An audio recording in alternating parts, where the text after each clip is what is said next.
Hey, Lex here. Let me switch my glasses so you can actually see my eyes so we can have a little chat. I want to talk to you about something pretty important today because it's something that's going to change your life one way or another if you want to do something that's very important to you. For example, start a business, quit smoking, quit drinking, something along those lines. You know, those are three of the biggest decisions that I've ever had to make. But I have a lot of people that I talk to on a daily basis and a couple of people that I mentor that are like in the beginning phases of starting a business, right? And all that really means is that they're getting ready to get ready. And they're going to continue to get ready because they're looking for friend and family support. Now let's talk about that in the context of starting a business for a second. Less than 3% of the United States population are business owners. So 97% of the United States don't believe, they don't believe in starting their own businesses for sure because they're too scared of the risk that it entails. But they also don't believe it's good for you because they see that most businesses fail, right? That's inaccurate. Businesses that have good systems and processes don't fail. Businesses that have good marketing tools don't fail. It's businesses that are owned by people that want to come in and reinvent the wheel that fail. If you follow proven successful processes that have been used over and over again, you're pretty much assured of success. That's why people like Donald Trump, for example, has 520 different businesses, and he's had 4 or 5 business bankruptcies. It's like a 98% success rate.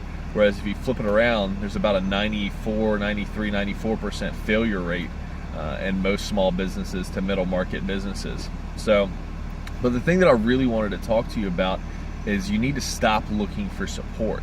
Support you don't get right off the bat because number one, 97% of people don't understand what it's like to start a business, open a business, or do anything like that, risk their own money, risk their house, risk everything that they have right now in order to get a better life. So you're going to get shut down 97% of the time.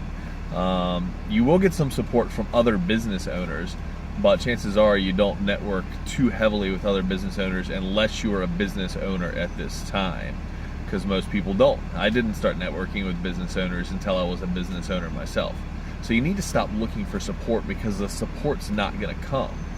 And this kind of ties in a little bit with how I teach people to put their friends and their family on two different sides of a board, right? You've got the liability side and you've got the asset side of the board with your friends and family, just like you have on a balance sheet, either a personal balance sheet or a business balance sheet. You've got liabilities and assets.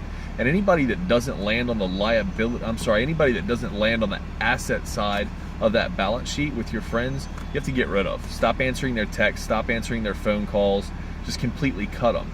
Now, sometimes those friends will come back and put themselves later on the asset side of your balance sheet, but most of the time they're not going to do it. Here's why. There's two different types of bottom crabs, and I call them bottom crabs because bottom crabs are so busy like grabbing the other crabs to make sure they're not getting anywhere closer to the top of the bucket than they are. Also, they're so busy watching all the other crabs that they're not actually climbing themselves. Anybody that ends up on the liability side of your friend and family balance sheet is a bottom crab for one of two different reasons. One, they want to protect you because they love you deeply, and what they're going to do in that point is they're going to tell you not to start a business, not to risk your money, not to risk your house, not to do anything that would put what you currently have at risk, which is the dumbest advice ever if they loved you. But they're going to do it for that reason. Now, for that reason, those types of people are going to end up on the liability side just for a short time. I think it was about, I think my mom ended up there for like 6 or 8 months or something like that when I started my first business. And she didn't necessarily like it, but I love her. So she moved her way back to the asset side of my balance sheet. And now we have, pretty consistent every couple day daily contact. And we talk, and she's actually a partner and one of my newest companies at this point in time too. Very small partner, but still a partner nonetheless. And she has the ability to work her way into a much larger partnership with me within that company based upon, some things that we've set up and some timelines that we have set up moving forward.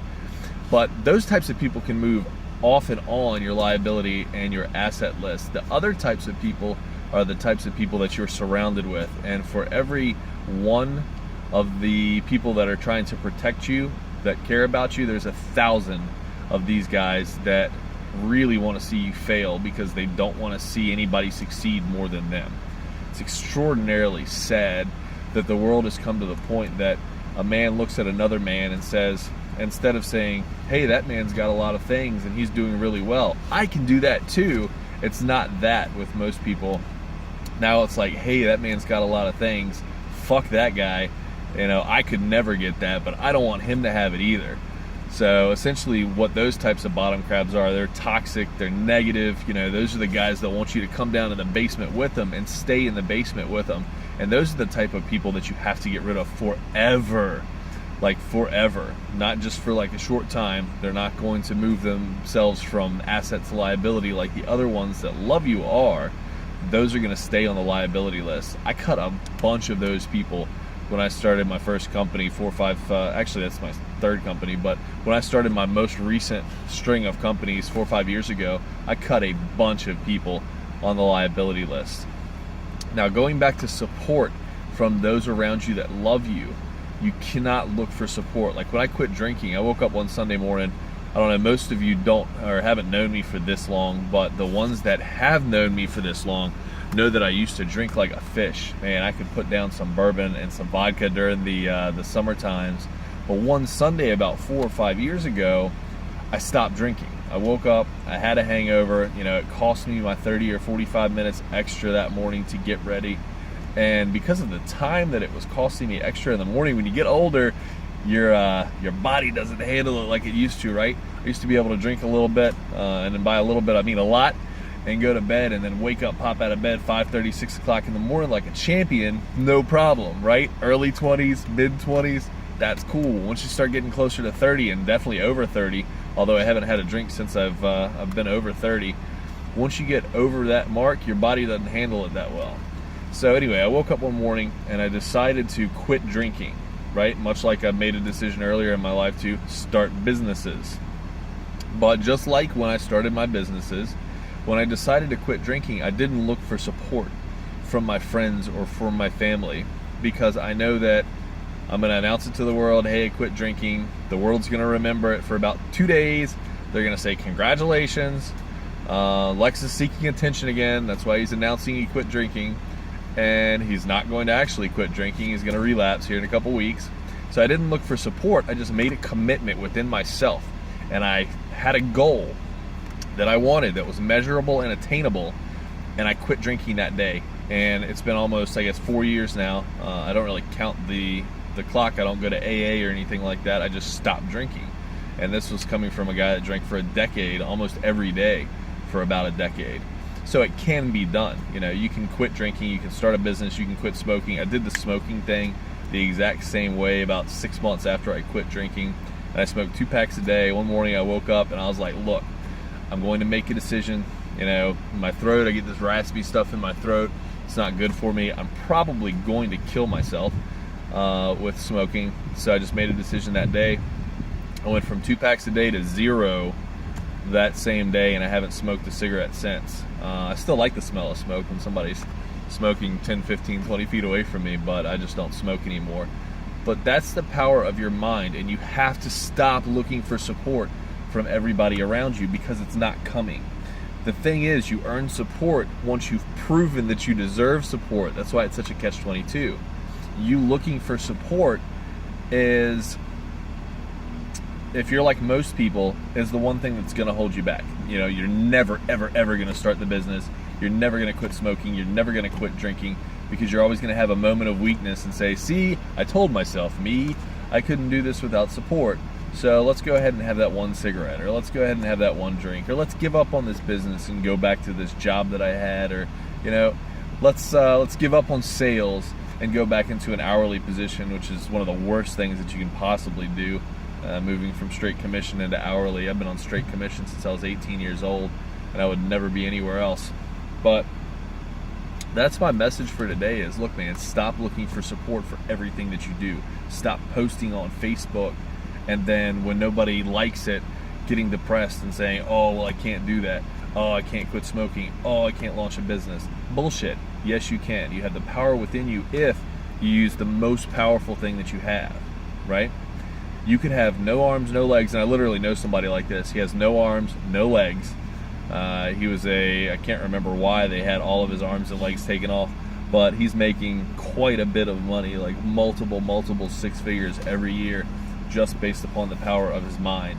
And he does a lot of phone sales, and he's an insurance salesman. There's also a guy that I know of that spoke in front of a group full of insurance sales professionals, and they looked at him quizzically as far as, like, you know, why are you up in front of us giving us this speech? This was a room full of $1 million a year earners, and he was just up there, and he had earned like $250 or $260 that year as far as commission goes, and everybody's looking around at each other, you know, why is this guy up here?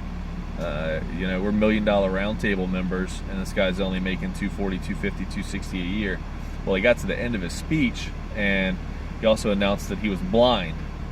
So there are no excuses. The amount of technology that you have at your disposal at this point in time gives you zero excuses as to why you can't be successful. Also, the education that you have available at your fingertips, you have it right there on Google. It's free to everyone. And then you have the library, which remains largely empty every time I walk into a library, which is extremely sad. The bars. Now, the bars are full. The same people that I used to hang out with are still in the same bar stools that they were in. Anytime I walk into Keegan's in Richmond, the same dudes are sitting in the same stools that they were in. And it's just a sad thing. And they're complaining about the same shit too, right? I don't make enough money at my job. The economy's horrible. You know what? The economy's good. The United States, let's run over a couple stats to show you how dumb that line of thinking is. In the United States, we have 15 million plus millionaires. 80% of those 15 million plus millionaires were first generation self-made, which means that they did not inherit, and they did not win a lottery, and they didn't come into any big windfall. And the millionaire status includes real estate. Pretty much everybody's a millionaire nowadays in the United States, including their real estate. But that is more than the next 5 countries in the world combined. And again, 80% of those are first generation, self-made. I say self-made in quotation marks because there is no such thing as self-made. You have to have a good team around you if you'd like to develop any sort of wealth or any form of a good business. You have to have a good team. You are your team. You know, if your team's not good, you're not going to make it. But again, the caveat to that is you can't start looking for support from your team until you've proven to your team that you are worthy of that support for anything. All right? Anyway, I try to keep this short, but as usual, I get pretty passionate about the stuff that I'm talking about and ran long. I'll talk to you guys later. Thank you so much. Hope you enjoyed the video.